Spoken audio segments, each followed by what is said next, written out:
Guerra verbal. Parte 4.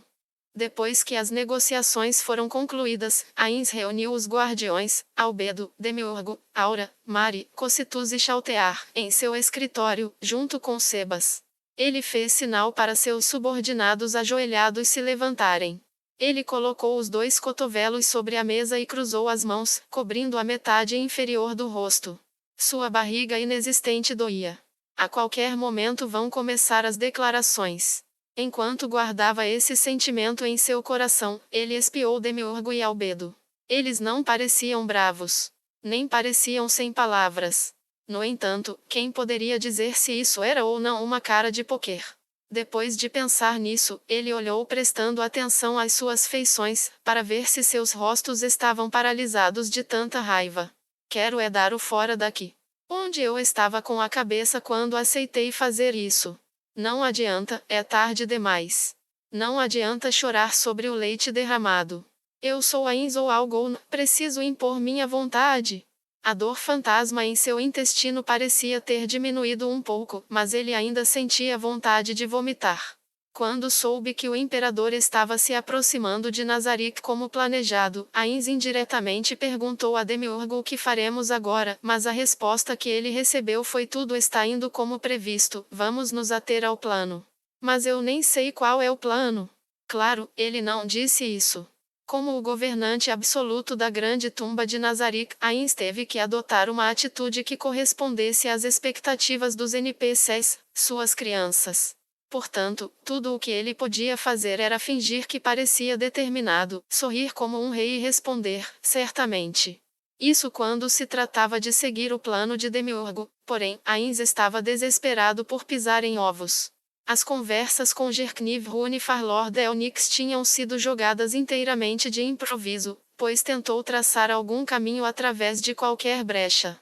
Quanto a quão confiante ele estava sobre ter dito a coisa certa durante as negociações, bem, simplesmente isso não existia. Como um estudante esperando por seus resultados, ele espiava ambos. Me sinto fazendo uma entrevista de emprego. Ele sentou-se para várias entrevistas enquanto fazia sua incursão no mundo do trabalho, e sentia o mesmo agora. Bem, o imperador fez o seu movimento, exatamente como previsto. Ains respirou fundo. Quando estava prestes a falar, uma voz ao seu lado o interrompeu. Ains-sama, sinto muito por interromper o senhor, mas tenho uma pergunta. Por que o senhor tem que dar ao imperador humano uma posição de colaborador Arinsu? Não poderíamos ter conquistado o império pela força Arinsu? A não existência que Ains era agora tremeu em resposta à pergunta de Chaltear. O primeiro passo de seu objetivo geral de dominação mundial foi pressionar o império. Eles permitiriam ao alto comando do Império lançar um ataque a Nazarick e usariam isso para ameaçar o Império e forçar o Imperador a uma reunião direta. Então, eles iriam impressionar com o esmagador poder militar de Nazarick. Esse era o plano base. Ains não sabia nada além disso. A importância exata do porquê eles tiveram que impressionar o Imperador com o poder de Nazarick e outros preciosos detalhes eram um mistério para ele. Por causa disso, ele não tinha ideia de como responder adequadamente à pergunta de Chaltear. Aura continuou atrás dela. Infelizmente tenho que concordar com a Chaltear. Quando a gente foi para a capital deles, pelo menos eu não vi nada demais. Ains olhou para os outros guardiões. Todos pareciam ter as mesmas dúvidas. Embora eles não tivessem a intenção de ir contra a decisão tomada pelo seu mestre Ains, pois pensavam que o caminho que ele escolheu estava correto, as dúvidas ainda continuariam crescendo. Além disso, eles queriam saber o porquê Ains tomou tais decisões, para entender suas verdadeiras intenções, para que pudessem ser mais úteis para ele. Se não soubessem de seus motivos, eles poderiam trabalhar acidentalmente contra seus objetivos. 2 dos guardiões, em particular, sentiram-se desconfortáveis com essa falta de conhecimento. Ou seja, Chaltear e Sebas, que já haviam cometido erros no passado. Ambos observaram Ains com olhares sérios, prestando muita atenção em suas palavras para que não perdessem seus desígnios. Ains anulou a pressão que sentia por ser o foco da atenção de todos e procurou uma saída para essa situação. Primeiro, preciso decidir se afirmo ou não as palavras da Chaltear e da Aura. Se eu afirmar, significa que conquistar o império é parte do plano. Se eu negar, significa que não vamos esquecer isso por enquanto. Qual opção tem mais sincronia com os planos da Albedo e do Demiurgo? Ah, que droga, já enrolei demais. Ainz riu, em um tom que ele esperava que fosse confiante e destemido. Depois disso, ele exalou profundamente. As chances eram de uma em duas. Se ele pisasse na bola aqui, tudo o que ele teria que fazer era corrigir seu curso de alguma forma. E além disso, é sempre a Chaltear que não entende algo impressionante, preciso chamar a atenção dela. Eu sinto que seria um curso tolo de ação, Chaltear. A luz nos olhos dos guardiões se iluminou quando ouviram as palavras de Ainz. Isso provavelmente não foi um truque da luz. Eles queriam ouvir as palavras de seu grande mestre, para colher as pérolas de sabedoria que caíram daquela mente brilhante que os contemplava. Eu não sou tudo isso que pensam. Ainz olhou para Demiurgo. Ele fez o melhor que pôde para não parecer que estava pedindo ajuda e falou devagar e com cuidado. Demiurgo. Ele é inteligente, para meio entendedor, meia palavra basta. Essa era a esperança de Ainz. Sim. Eu rezo que perdoe a incapacidade desses incompetentes para compreender plenamente seus planos. Ah, não exagere, creio que incompetentes é um pouco demais. Mesmo assim, eu peço perdão em nome deles. Eu imploro pelo seu perdão. Ah, tá. Não é isso que eu queria. Por que não explicou as coisas?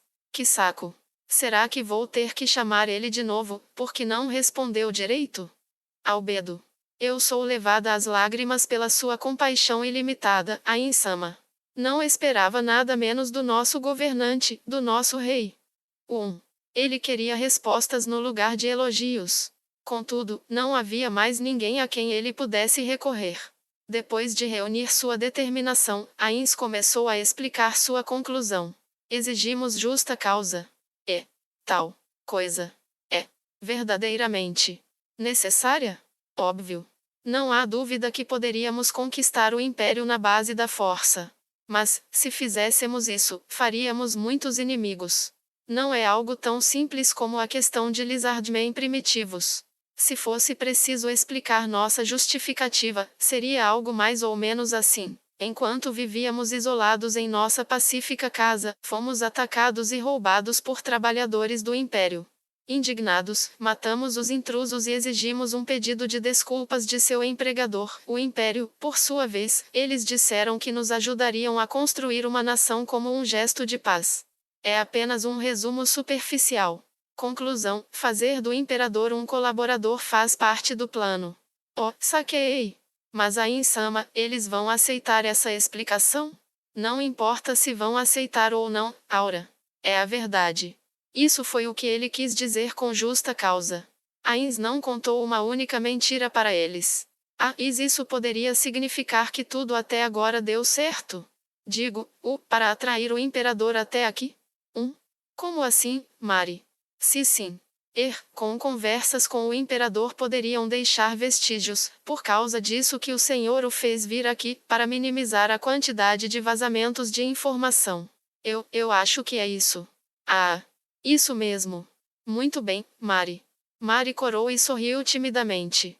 Quando olhou para o sorriso fofo de Mari, Ainz suspirou de alívio. Era verdade que negociar no Império poderia deixar muitas evidências para trás. Contudo, ao trazer uma quantidade limitada de funcionários do Império para cá, eles poderiam minimizar o número de vazamentos e garantir que não entrariam nos registros. Isso seria muito útil na condução de investigações. Ainz ficou impressionado por como Demiurgo era um homem de visão, já que havia organizado essa ordem de eventos nos mínimos detalhes. Então olhou para os outros guardiões. Além disso, construir uma nação implica que defenderíamos mais pessoas. Transformar os países em cemitérios a céu aberto só prejudicará o nome de Ainz ou Algon. Enfim, notavam algo mais?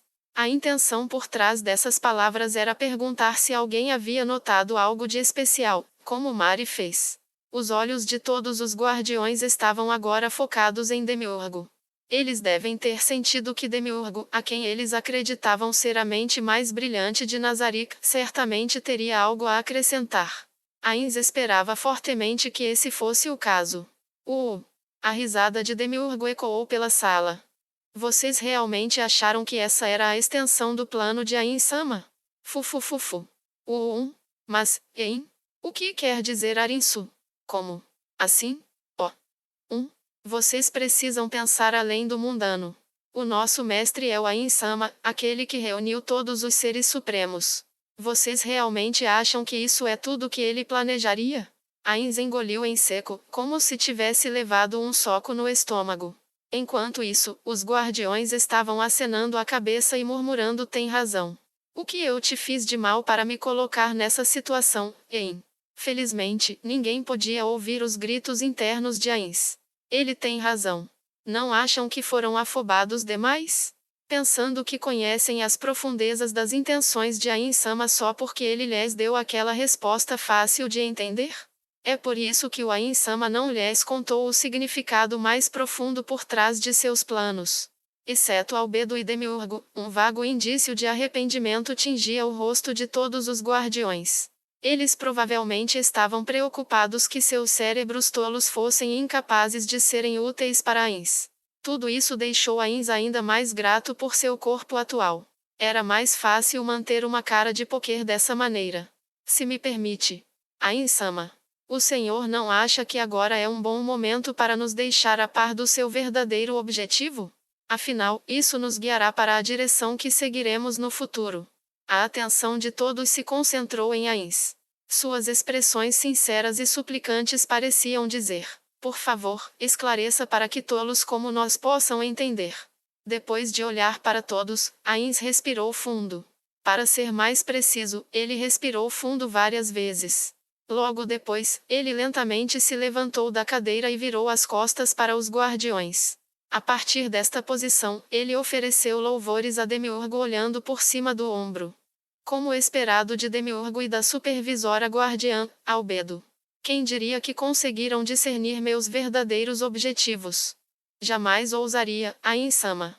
Seus esquemas são elaborados e astutos. Sequer sonho em compreendê-los por completo. E acredito que entendo apenas uma pequena fração de sua grande obra. Demiurgo se curvou respeitosamente em resposta ao elogio de Ainz. Ouvi dizer que algumas empregadas o chamam de rei erudito. Eu acredito que tal título é o mais adequado para o senhor, Ain-sama. Jamais pensei que assumir o papel de Momon, o aventureiro, era parte do seu plano mestre. Agora ele se tornou uma alternativa eficaz para nivelar um país. Ainz assentiu com satisfação, mas seu coração era um turbilhão de dúvidas. Como é que é? Momon? O que meu nome de aventureiro tem a ver com isso tudo? Será que só eu ainda não entendi Arinsu? A pergunta de Chaltear carregava uma pitada de ciúme, provavelmente porque ela não podia trilhar o mesmo terreno que os dois compartilhavam com seu amado mestre. Aura estufou as bochechas em desgosto quando viu o fraco sorriso de Demiurgo e o sorriso radiante de uma vencedora no rosto de Albedo. Ain-sama, diga pra gente também. Queremos ser úteis. E então, por favor. Eu quero saber também. Eu sei que não seria necessário explicar o básico. Mas, por favor, perdoe a nossa tolice. E nos diga. Eu rezo para que o Senhor nos ilumine neste assunto, Ain-sama. Todos pareciam muito desesperados. Ainz ficou de costas para eles e cobriu os olhos com a mão. O estresse fez com que ele se sentisse prestes a desmaiar. Não há alegria maior na vida do que servi-lo. Os guardiões atrás dele estavam dizendo algo similar, todos ao mesmo tempo. O coração de Ainz doía de culpa quando ouviu os sinceros apelos dos guardiões, quando percebeu que não poderia respondê-los. Suas emoções fortes deveriam ter sido suprimidas, mas ainda assim essa dor que ele sentia continuou inabalável. Ele deveria se abrir e admitir sua própria incompetência? Infelizmente, havia muitas razões que não lhe permitiam. Ele deixou de lado suas dúvidas e virou-se, apontando com força o cajado de Ainz ou Algon para Demiurgo. Demiurgo. Eu permito que você explique o que entendeu aos outros. Como desejar. Depois que Demiurgo assentiu, ele começou a falar com seus companheiros.